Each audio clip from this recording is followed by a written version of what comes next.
happen to other people, and we have to convey their concerns, their pain, their desire for remedy. But occasionally you have to talk about something of which you have direct personal experience, and for me this is one of those occasions. Next Tuesday, 13 years ago, I had to bury my daughter Ella, who was born with fatal fetal abnormalities, trisomy 13, and she would be 13 this spring. It was a beautiful spring day, exactly like today, when we had to bury her, and myself and her mother and her two brothers think about her every day. We have a tree which a friend of ours kindly gave us at the time, planted up Kleiny Hill to remind us of her, and we go up every year to remember her and think about how she might be here, she might still be here, because she was a daughter that we desperately wanted. And when we received the diagnosis that she had a condition that was incompatible with life, we couldn't understand it, couldn't get our head around that idea.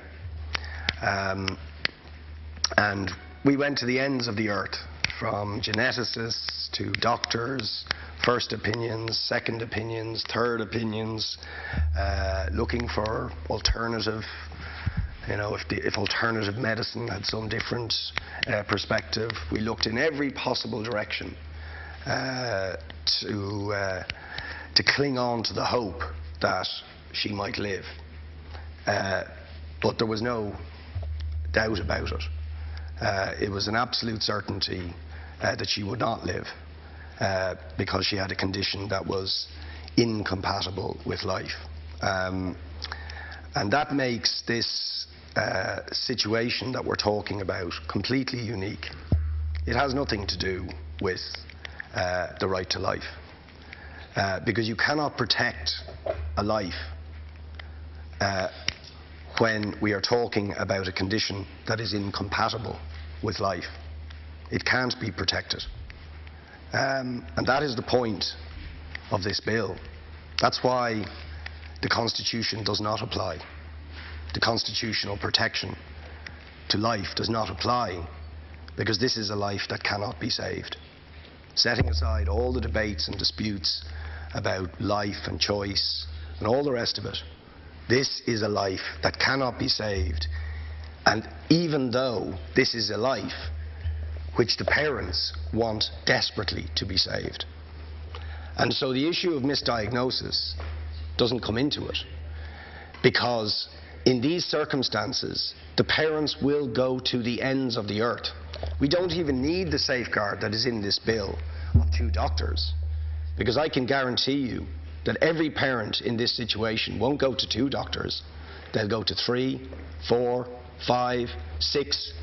They'll explore every single possible avenue in the desperate hope that their child will survive. And it is only when there is absolutely, when it becomes clear, when they finally get their heads around the fact that there is no chance of survival, that they will relinquish that hope. So the issue of misdiagnosis doesn't come into it, and constitutional protections for life don't come into it. This is a tragedy, whatever way you look at it. And it's a tragedy that will stay with the people who are victims of it for the rest of their lives. And not just for their lives, but if there are brothers or sisters involved, for their lives too. My children think about their sister all the time, and wish she was there. Desperately wish that she was there. But she couldn't survive. She was a victim of the cruelty of nature. Nothing else. The cruelty of nature, something that we cannot control. So the only question before this House and all of the deputies here is, are we going to in some way alleviate, or at least not compound, the terrible tragedy of losing a wanted child, which the parents and the families of children with these, or babies with these conditions, are going to suffer. That's the issue. Are we going to allow hundreds of people again this year to go through this terrible tragedy and make it worse for them? They're going to go through the tragedy anyway. They're going to feel the pain. They'll feel it for the rest of their lives. But are we going to make it worse? That's the issue.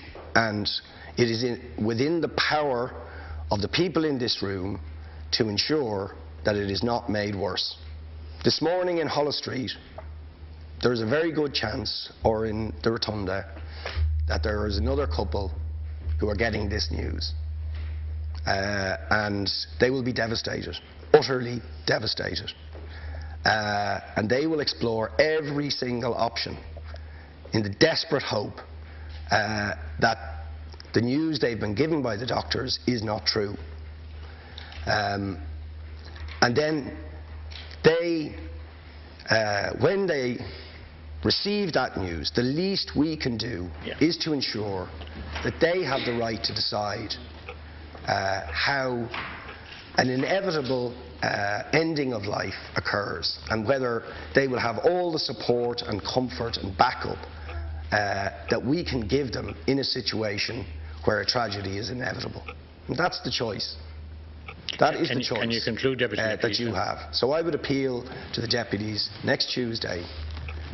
All you have to do is reach across and press the green button to give some opportunity to people who are going to suffer this tragedy, that terrible, life-affecting tragedy will not be compounded by the actions of the people in this room. The next speaker is Deputy John Collins. You have 7 minutes, Deputy.